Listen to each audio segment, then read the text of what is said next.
বিভৎসতম ঘটনার সাক্ষী রইল কুমারঘাটের উল্টো রথ। রথে বিদ্যুৎপৃষ্ট হয়ে প্রাণ গেল প্রায় ৮ জন ধর্মপ্রাণ ভক্তের, আহত হয়েছে প্রায় ২৭ জনের মতো। রাজ্যের ইতিহাসে এই ভয়াবহ দুর্ঘটনা ঘটল কুমারঘাটে।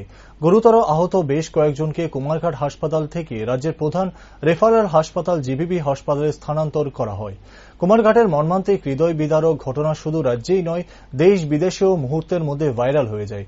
বৃহস্পতিবার রাজ্যের মন্ত্রী শান্তনা চাকমা জিবিপি হাসপাতালে চিকিৎসাধীন গুরুতর আহতদের দেখতে যান এবং তাদের চিকিৎসাজনিত বিষয়ে খোঁজ খবর নেন। গতকালকের এই ঘটনা কি বার্তা দেবেন?